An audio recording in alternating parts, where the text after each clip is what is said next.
अभ्यास क्लासेस के एक और एपिसोड में आप तमाम लोगों का मैं स्वागत करता हूं। आज हम लोग जो शुरू करने वाले हैं वो बीबीडी के क्वेश्चन बैंक को शुरू करने वाले हैं, जिसमें आज पहला जो सब्जेक्ट होगा वो हम लोग जो कवर करने वाले हैं वो है मेरा साइंस।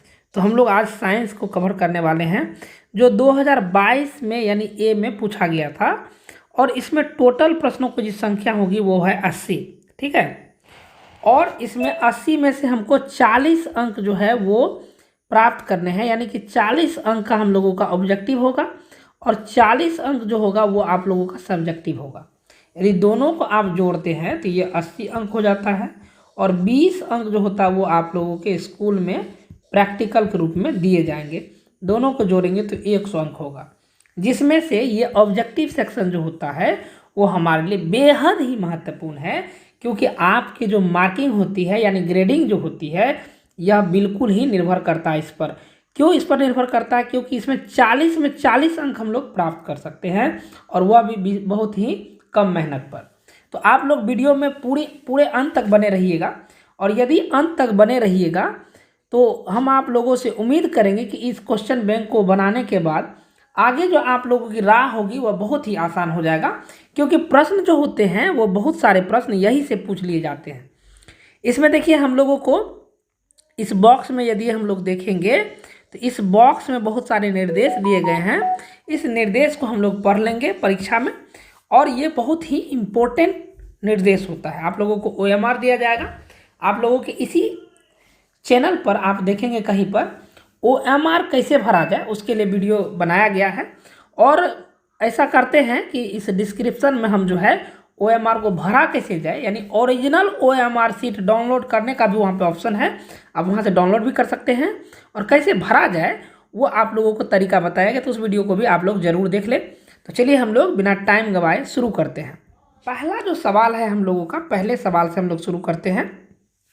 जो पहला सवाल दिया गया है वो दिया गया है कि नेत्र के द्वारा, यहाँ देखेंगे गौर से, यहाँ दिया गया है नेत्र के द्वारा किसी वस्तु का प्रतिबिंब बनता है, यानी नेत्र के द्वारा कैसा प्रतिबिंब बनता है।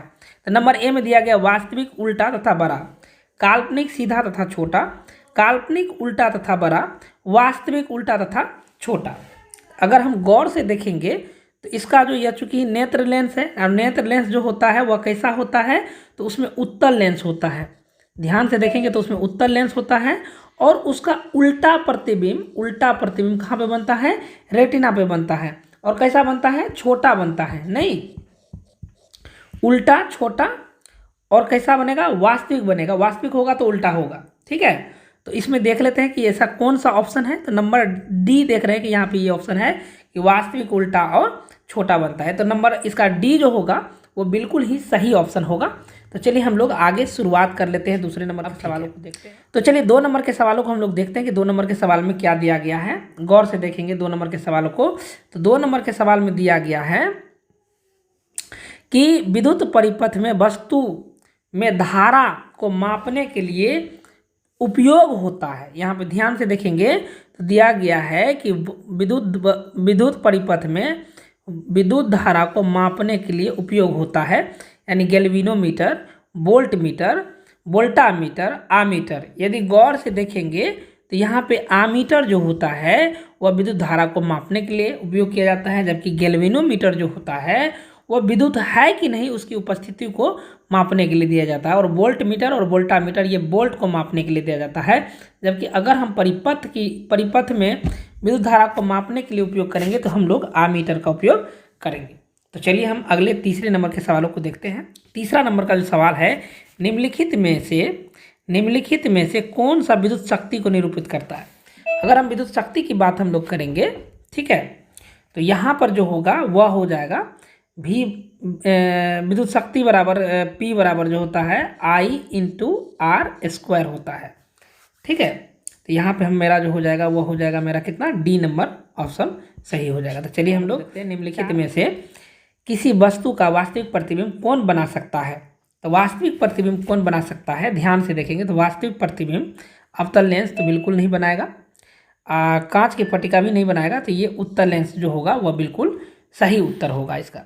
तो 4 नंबर का जो ऑप्शन होगा वो बी नंबर उत्तर सही देख लेते हैं। 5 नंबर में दिया गया कि किसी वस्तु किसी बिंदु वस्तु से निकलकर किरणें किसी लेंस से आपतित होकर जिस बिंदु पर मिलती है उसे कहते हैं।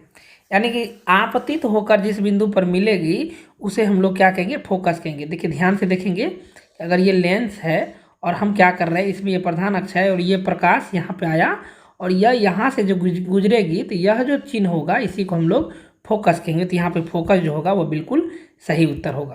तो चलिए हम लोग 6 नंबर के सवालों को फोटोग्राफी कैमरा जो होता है उसका अभिदृश्यक होता है। ठीक है, तो फोटोग्राफी कैमरा का अभिदृश्यक क्या होगा, तो ध्यान से देखेंगे यदि 6 नंबर के सवालों को, तो इसमें फोटोग्राफी में आखिर अभिदृश्यक का मतलब होता है देखने वाला क्या होगा, तो उसमें उत्तल लेंस लगे होते हैं।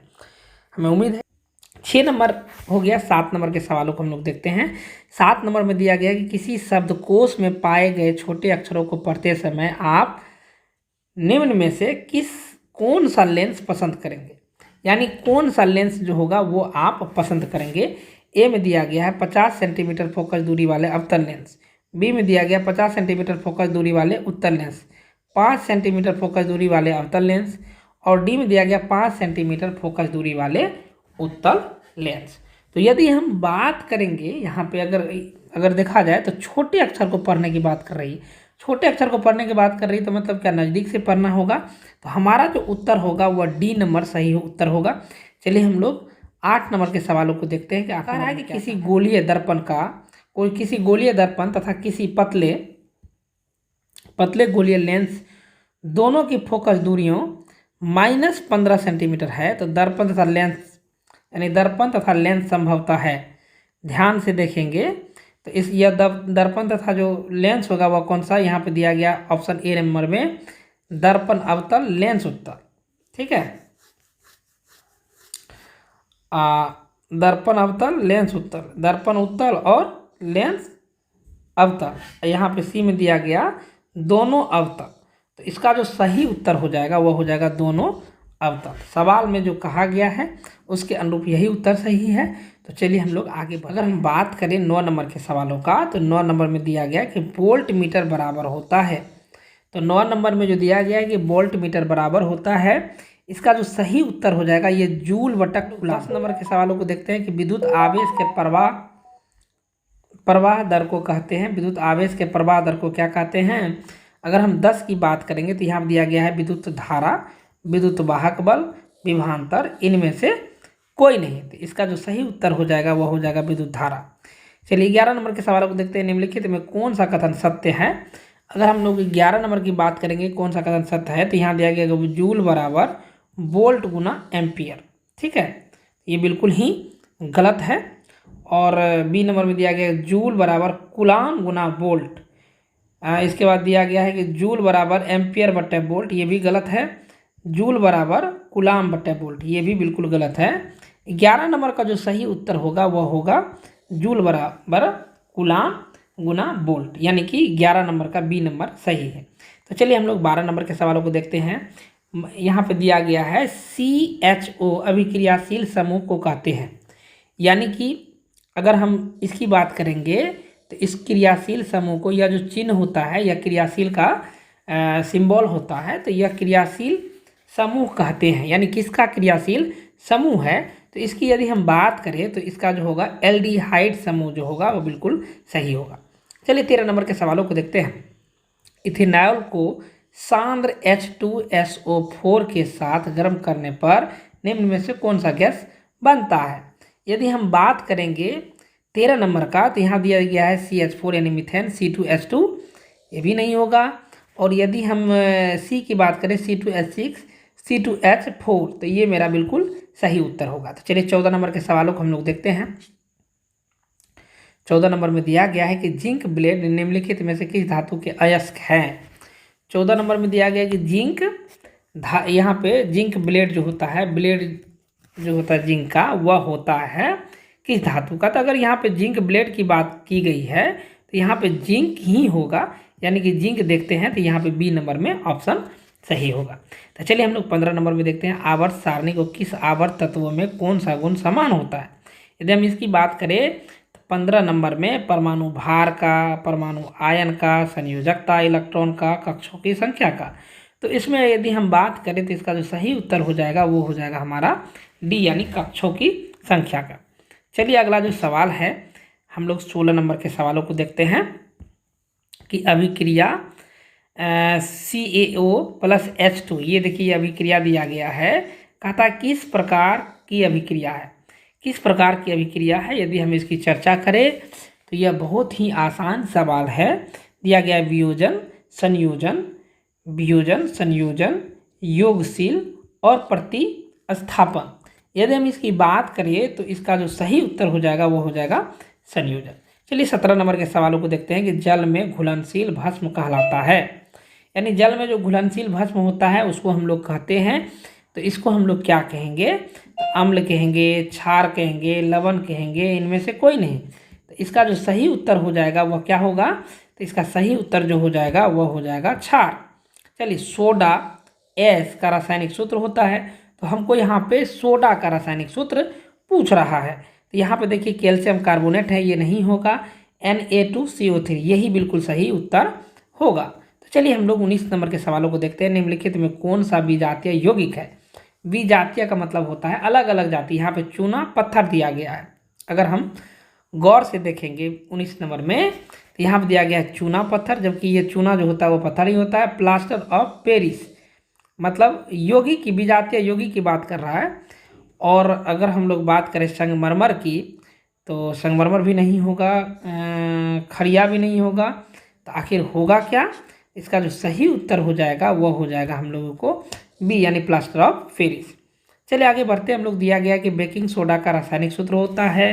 तो बेकिंग सोडा का यदि रासायनिक सूत्र की हम लोग बात करेंगे तो यह जो होता है NaHCO3, यानी डी नंबर ऑप्शन इसका सही होगा। तो चलिए हम लोग 21 नंबर के सवालों को देख लेते हैं। दिया गया कि निम्नांकित में कौन सा संक्षारक अम्ल है, कौन सा संक्षारक अम्ल है, यानी कि 21 नंबर का जो सही उत्तर होगा, यहाँ ध्यान से देखिए, यह दिया गया है क्या, मिथेनॉल अम्ल, सल्फ्यूरिक अम्ल, एथेनॉल अम्ल, इनमें से कोई नहीं। तो इसका जो सही उत्तर हो जाएगा वो हो जाएगा बी, यानी सल्फ्यूरिक अम्ल। 22 नंबर के सवालों को हम लोग देख लेते हैं। कहता है मिल्क ऑफ मैग्नीशिया यानी पी का pH मान क्या होगा।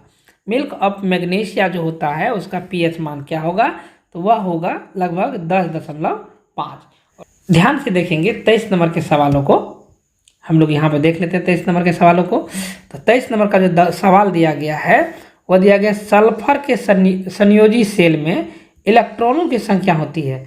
सल्फर जो होता है उसमें इलेक्ट्रॉनों की संख्या पूछते हैं, और इलेक्ट्रॉन कहाँ घूमता है ध्यान से देखेंगे तो यहाँ पे अगर न्यूट्रॉन और प्रोटॉन है यहाँ पे, तो बाहरी कक्षा में इलेक्ट्रॉन क्या होते हैं, यहाँ पे घूमते रहते हैं।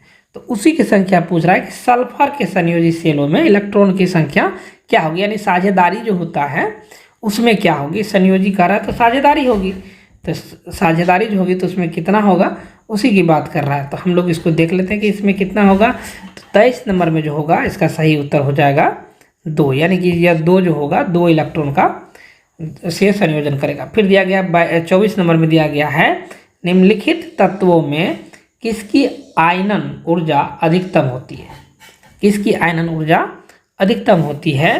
तो यहाँ पे जो सबसे ज़्यादा रिएक्टेंट होगा वो होगा क्लोरीन। देखिए यहाँ पे 25 नंबर का जो सवाल दिया गया, कहता है निम्नलिखित में कौन सा मात्रक वाट के बराबर होता है। तो वाट के बराबर यदि पूछ रहा है, ठीक है, तो इस ये जूल बटे प्रति सेकंड होगा। 26 नंबर में दिया गया कि विद्युत हीटर के तार की कुंडली बनी होती है। तो सीधी बात है कि अगर हीटर है या बल्ब है तो उसमें किस चीज़ का टंगस्टन किस चीज़ का बना हुआ होता है। तो अगर हम बात करेंगे तो यहाँ पे टंगस्टन नहीं होगा, टंगस्टन केवल बल्ब में होता है। लेकिन अगर हम बात करेंगे उसकी तो यहाँ पे नाइक्रोम हो जाएगा। चलिए 27 नंबर के सवालों को देखते हैं कि किसी परिपथ में, यानी किसी परिपथ का वह गुण जो विद्युत ऊर्जा को उष्मा में बदल देता है, यानी उष्मा में बदल देता है, वह कहलाता है। अगर हम ध्यान से देखें तो 27 नंबर में दिया गया पहला जो है वो है प्रतिरोध, धारा, विभवांतर और शक्ति। अगर हम बात करें तो यह उष्मा में तब बदलेगा जब वह विरोध करेगा। तो इसका मतलब होता है कि इसका जो सही उत्तर हो जाएगा वो प्रतिरोध हो जाएगा। ठीक है, तो चलिए हम लोग आगे देख लेते हैं। आगे जो है, आगे जो सब 28 नंबर का सवाल है उनको देखते हैं हम लोग। 28 नंबर में दिया गया है कि एक विद्युत सेल, 28 नंबर में दिया गया है, एक विद्युत सेल से धारा प्राप्त करने पर इनके सिरों के बीच विभवांतर का मान होता है। यानी कि एक विद्युत सेल से धारा प्राप्त करने के समय में उसके सिरों के बीच का विभवांतर का मान होगा। उसके सिरों के बीच का विभवांतर क्या होगा, तो वही पूछा जा रहा है। तो यहाँ पर देखिए दिया गया है विद्युत वाहक बल से अधिक होगा, विद्युत वाहक बल से कम होगा, विद्युत वाहक बल के दुगुना होगा, इनमें से कोई नहीं। अगर हम बात करें तो यह भी अधिक की बात कर रहा है और यह भी अधिक की बात कर रहा है, जो कि बिल्कुल नहीं होगा। इसका जो सही उत्तर हो जाएगा वो हो जाएगा बी। चलिए हम लोग आगे बढ़ते हैं। बी नंबर के सवालों को हमने 28 नंबर के सवालों को देखा। अब हम लोग 29 नंबर के सवालों को देखते हैं। दिया गया है कि अनवीकरणीय ऊर्जा के स्रोत है, अनवीकरणीय ऊर्जा के स्रोत है। एक होता है नवीकरणीय, एक होता है अनवीकरणीय, ठीक है। तो अगर हम नवीकरणीय की बात हम लोग करेंगे, मतलब जिनका अनवीकरणीय में वो वे ऊर्जा आएंगे जिनका नष्ट हो सकता है, और नवीकरणीय में वही होंगे जिनका नष्ट नहीं हो सकता है। जैसे सूर्य यानी सौर ऊर्जा हम कह सकते हैं, सौर ऊर्जा की हम बात कर सकते हैं, पवन ऊर्जा की बात कर सकते हैं, ठीक है। ये सब ऊर्जा जो होगा वो नष्ट नहीं होने वाला है, इसको हम लोग नवीकरणीय कहेंगे।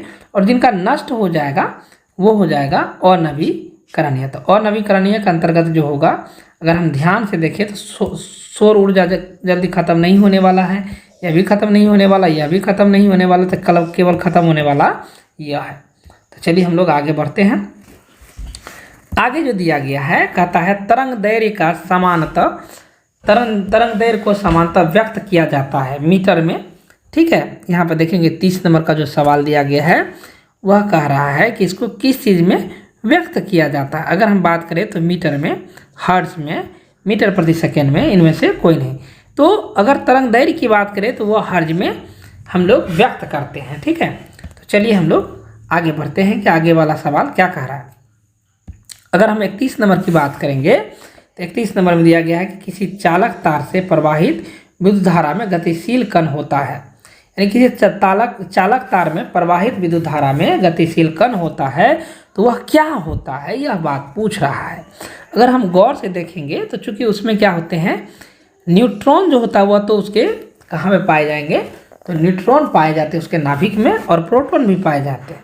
बाहरी कक्षा में केवल इलेक्ट्रॉन होता है, तो इसका सही उत्तर जो हो जाएगा वह हो जाएगा इलेक्ट्रॉन। तो चलिए आगे बढ़ते हैं हम लोग। आगे देखते हैं हम लोग 32 नंबर के सवालों को 31 नंबर के सवालों को देखा।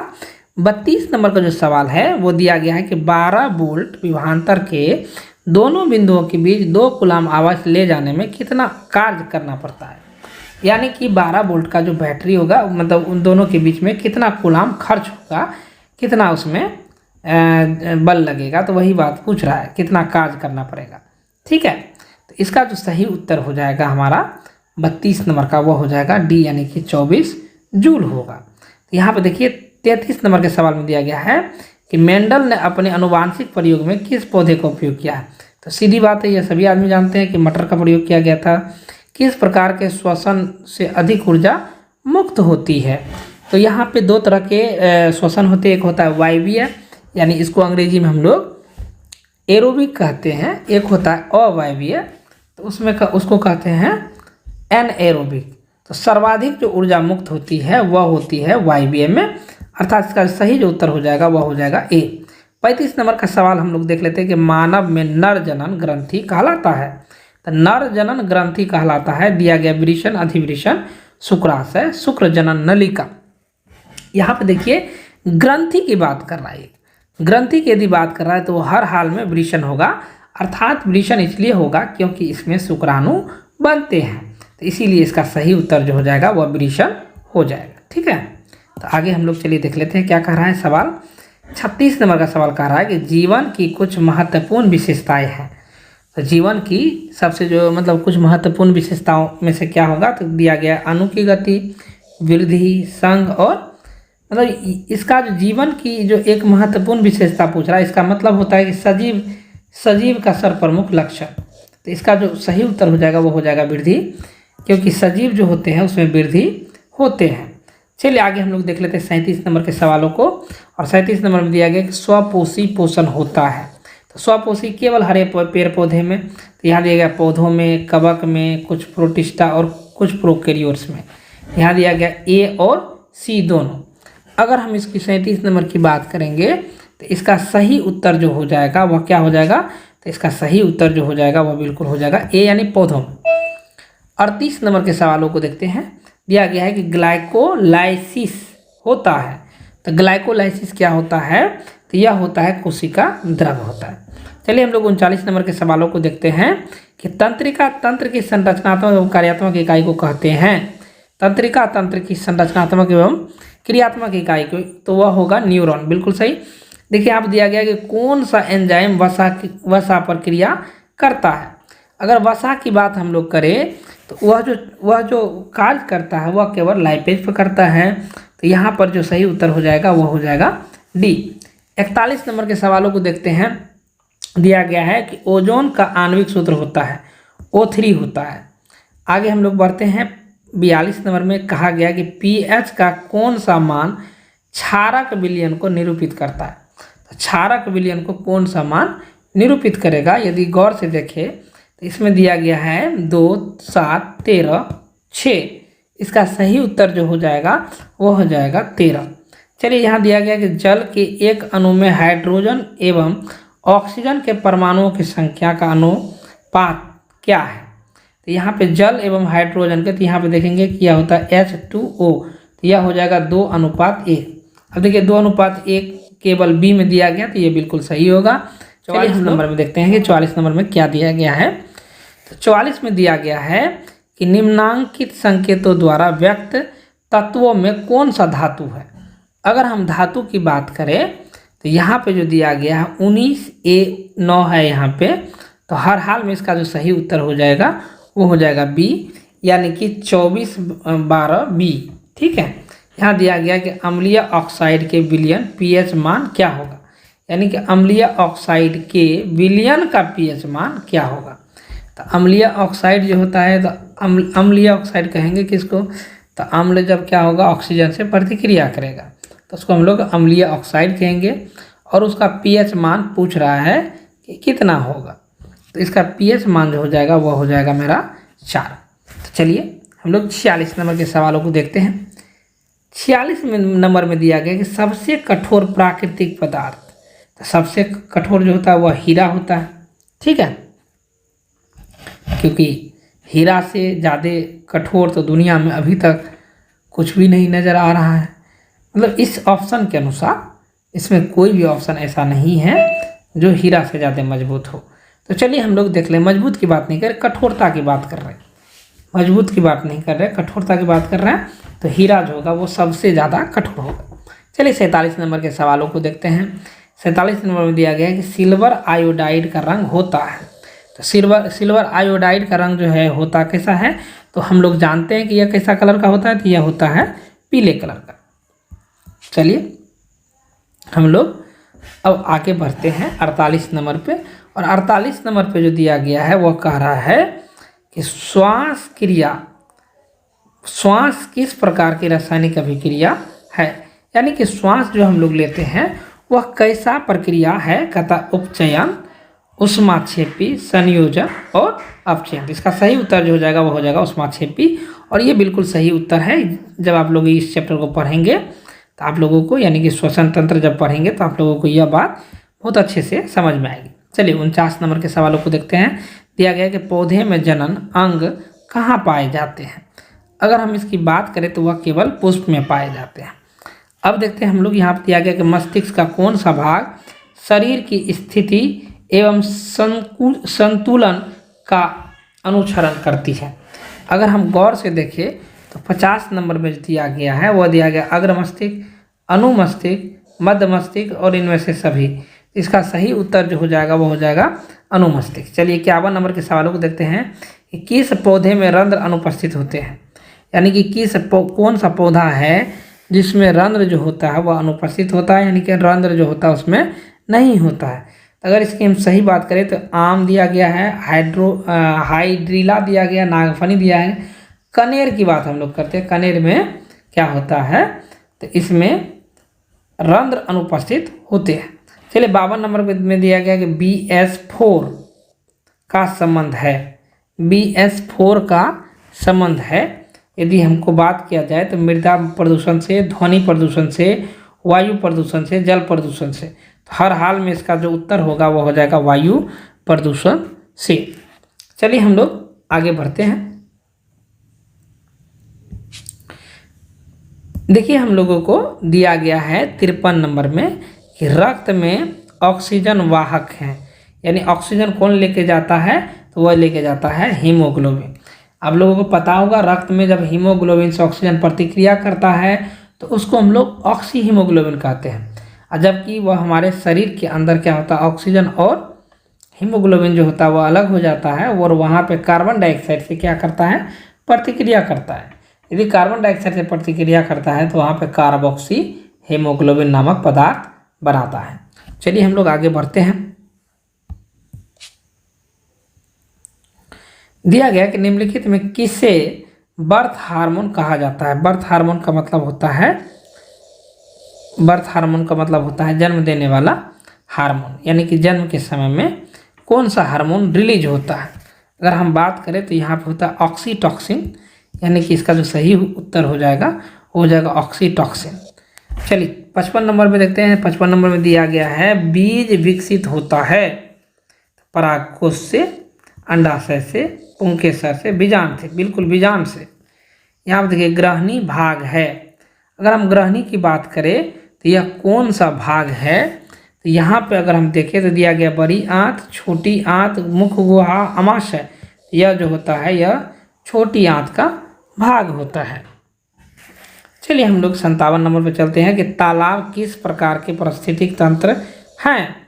तो तालाब जो होता है वह किस प्रकार के पारिस्थितिक तंत्र है, कृत्रिम है, प्राकृतिक है और जैविक है, इनमें से कोई नहीं। तो इसका जो सही उत्तर हो जाएगा वो हो जाएगा प्राकृतिक।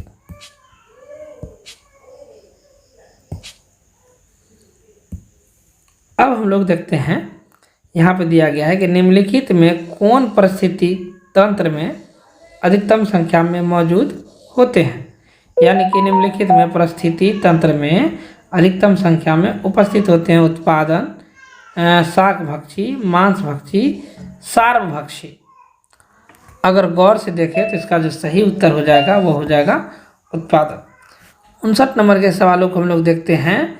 दिया गया है जीवों की उत्पत्ति के पहले, जीवों की उत्पत्ति के पहले पृथ्वी पर निम्न में से क्या नहीं था। मतलब कौन सा ऐसा चीज़ था जो पहले नहीं था, बाद में आया। तो अगर हम उसकी बात करें तो यहाँ पे दिया गया CO2, NO2, CO2। तो इनमें से सभी, इसका जो सही उत्तर हो जाएगा इनमें से सभी हो जाएगा। तो चलिए आगे हम लोग देखते हैं कि आगे और क्या है। अब हम लोग 60 नंबर के सवालों को देखेंगे। 60 नंबर में दिया गया है कि भारत में उत्पादित प्रतिआवर्ती विद्युत धारा आवृत्ति है। ठीक है, तो आवृत्ति है, कौन सा आवृत्ति है, तो ये है 50 हर्ज का। यानी भारत में उत्पादित प्रति आवर्ती विद्युत धारा जो होता है उसकी आवर्ती फ्रीक्वेंसी कितना होगा, तो वह होगा 50 हर्ज।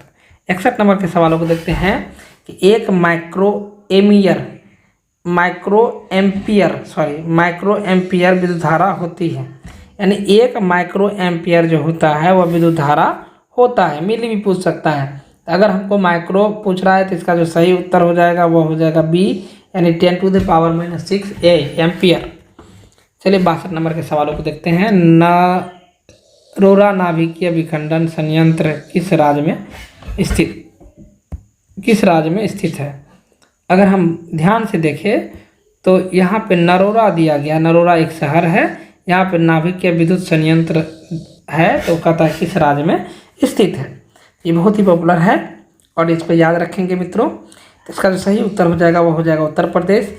यहाँ पे देखिए हम लोग 63 नंबर के सवालों को देखते हैं कि स्पेक्ट्रम प्राप्त करने के लिए किसका उपयोग किया जाता है। अगर हम स्पेक्ट्रम की बात करें तो उसके लिए जो होगा वो प्रिज्म की उपयोग किया जाता है। यहाँ पे देखते होंगे, और इस पर जो होता है यह हम लोग क्या करते हैं, ये 7 रंगों में बढ़ता है और यहाँ पे पट्टी रख देते हैं। तो इसमें यहाँ पे नीचे से अगर हम बात करें तो यह होता है बैजा नी पीनाला, पी ना ला। इन लाल ऊपर में, नारंगी इस तरह से आगे पीछे होता है। तो चलिए हम लोग आगे बढ़ते हैं कि क्या है सवाल।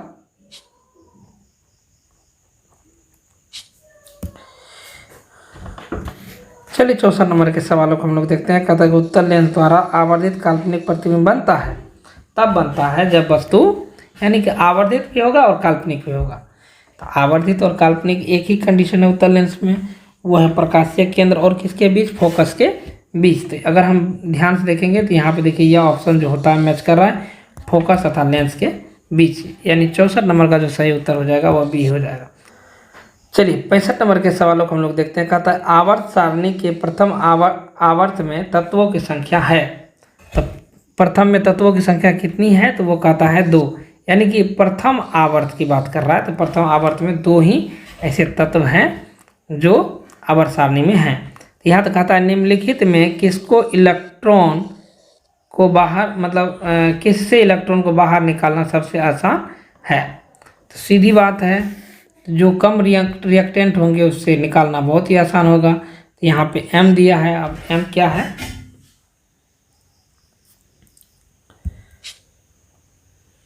चलिए M सही उत्तर होगा। चलिए हम लोग देखते हैं द्वितीयक आवर्त में तत्वों के लिए कौन सा सेल बाह्यतम सेल है, यानी कि द्वितीय आवर्त में तत्वों के लिए कौन सा सेल बाह्यतम है। तो इसका सही उत्तर जो हो जाएगा वो हो जाएगा L सेल। संतृप्त हाइड्रोकार्बन श्रेणी सदस्य कहा जाता है। अगर हम संतृप्त हाइड्रोकार्बन की श्रेणी की बात करें तो उसको हम लोग एल्केन कहते हैं। मेंडलीव द्वारा छोड़े गए आवर्त सारणी को रिक्त स्थानों में बाद में निम्नलिखित में कौन सा पदस्थापित किया गया।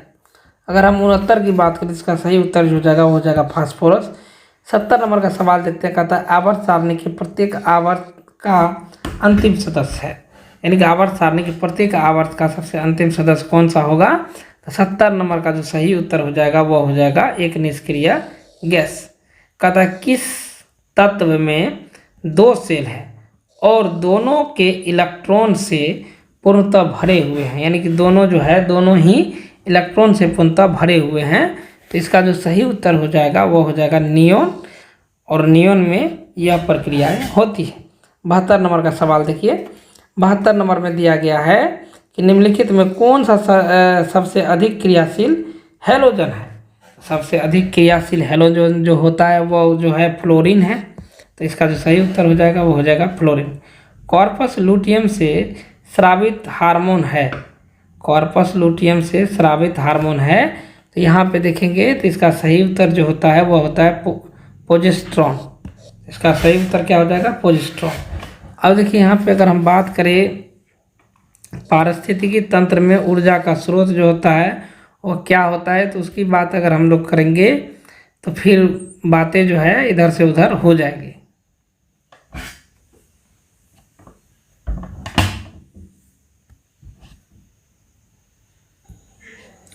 चलिए हम लोग देख लेते हैं 74 नंबर पारिस्थितिक तंत्र में ऊर्जा का स्रोत है। पारिस्थितिक तंत्र में ऊर्जा का जो स्रोत है वो क्या है, इसका सही उत्तर जो हो जाएगा वह हो जाएगा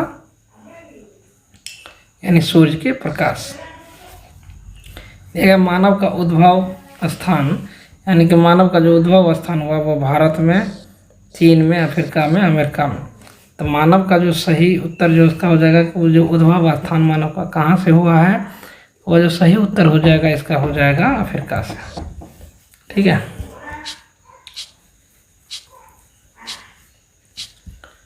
चलिए हम लोग 76 नंबर के सवालों को देखते हैं। 76 में दिया गया कि निम्नलिखित में कौन सा लैंगिक जनन संचारित रोग है। अगर हम बात करेंगे 76 का, इसका 76 का जो सही उत्तर हो जाएगा वो हो जाएगा आंतज्वार सूचक एड्स। तो इसका सही उत्तर हो जाएगा बी और सी दोनों। मानव गुदे के आकार होते हैं, यानी गोलाकार, आयताकार, सेम बीज के आकार का, और इनमें से कोई नहीं। तो अगर हम बात करें 77 की तो इसका जो सही उत्तर हो जाएगा वह हो जाएगा सी, यानी सेम के बीज के आकार के। किशोरावस्था में होने वाले शारीरिक परिवर्तन के कारण, ठीक है, कारण क्या उसमें से सेक्रेशन होगा। तो इसका जो सही उत्तर हो जाएगा वो हो जाएगा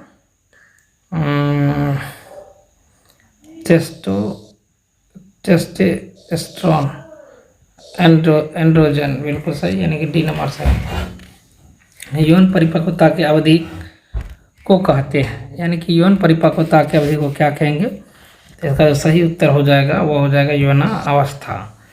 80 नंबर में दिया गया है ओजोन परत का ह्रास मुख्यतः किसके द्वारा होता है? तो CFC, इसका जो सही उत्तर हो जाएगा वो हो जाएगा CFC यानी क्लोरोफ्लोरोकार्बन। इसका जो सही उत्तर हो जाएगा वो हो जाएगा C नंबर। तो इस प्रकार आज हम लोगों ने पूरे ऑब्जेक्टिव को देखा, जो हमारे लिए बहुत ही उपयोगी है, और इसका सारे सवाल आपके लिए board of point of view से बहुत अच्छे हैं। तो इन सारे सवालों को आप लोग बनाइएगा। चलिए आज हम लोग रहते हैं आप लोगों के साथ यहीं तक, अगले एपिसोड का इंतज़ार करेंगे। चलिए बहुत बहुत धन्यवाद।